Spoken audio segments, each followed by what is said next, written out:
Les sorcières ont une place particulière dans l'imaginaire populaire basque.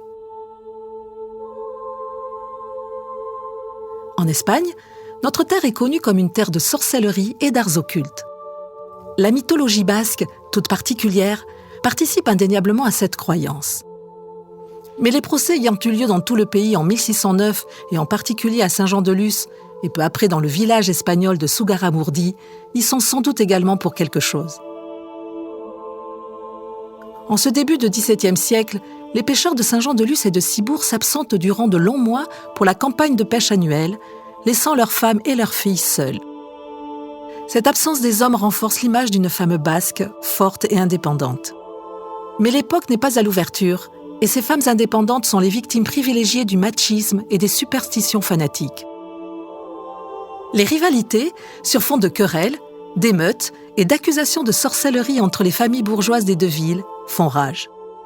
Le seigneur d'Urtuby, lui-même parti pris dans ces rivalités et soufflant sur les braises de la haine, se rend à la cour du roi de France, avec l'autorisation du Bilsart du Labour, autorité politique locale. À sa demande, le roi nomme une commission pour faire la lumière sur l'affaire et extirper le mal des âmes basques.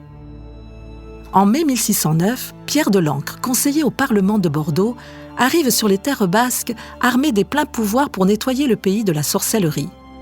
Le bail et les jurés de Saint-Jean-de-Luz préparent le travail et se rendent coupables de délations mensongères qui coûtent la vie à 3 prêtres et vicaires de leur paroisse. Le simple fait d'être accusé condamne à une mort certaine. Car pour Pierre de l'Ancre, il vaut mieux condamner des innocents que de laisser échapper des coupables. Vous avez peur de punir quelque innocent en pensant punir le coupable?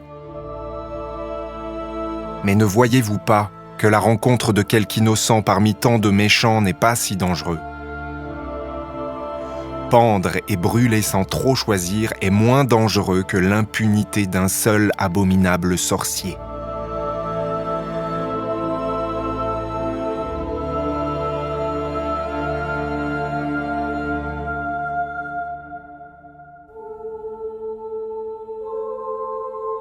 Durant 4 mois, son fanatisme mène Pierre de l'Ancre à voyager à travers tout le pays dans un chapelet d'atrocités. Sa réputation le précède, la mort le suit et les campagnes se vident. Les habitants fuient leur village, les curés quittent leur paroisse. Personne n'est épargné et les victimes sont surtout féminines. Les accusés sont soumis à la question dans l'ancien hôpital Saint-Jacques de Saint-Jean-de-Luz. Un aveu sous la torture condamne la victime au bûcher, mais son refus d'avouer la rend coupable de la ruse du diable. Elle est de toute façon condamnée. Les fausses accusations s'enchaînent. Dans l'espoir de se sauver ou sous la pression de gens sans scrupules, les victimes en incriminent d'autres. La Morguet, jeune fille de 17 ans, est mise à disposition du juge par Tristan d'Urtuby. Elle avoue avoir été conduite au sabbat de nombreuses reprises et accuse de supposées sorcières. Dans leur fuite, les personnes arrivées à Terre-Neuve préviennent les marins qui rentrent précipitamment à Saint-Jean-de-Luz avant même la fin de la campagne de pêche. Dès leur retour, ils s'opposent à l'exécution de la Lusienne Marie-Bonne et d'autres victimes. Ils les obligent à se rétracter et menacent du bûcher les bourreaux et les membres du tribunal.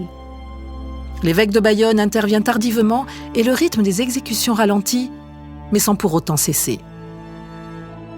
Il a bien fallu attendre la fin des 4 mois impartis à la commission pour que les persécutions s'arrêtent. Pour pacifier les esprits traumatisés, une congrégation de moines récollets est installée en 1612 et aux frais des deux villes sur l'île qui porte désormais leur nom et qui se trouve en face de vous. En 1613, 2 jésuites originaires de la région sont envoyés au Pays basque en vue de mener des prédications à travers tout le territoire. Mais les procès de sorcellerie dans la région ont ravivé la flamme meurtrière de l'Inquisition de l'autre côté des Pyrénées. Celle-ci mène une rafle dans le village de Zugarramurdi où 7 jeunes femmes sont brûlées vives.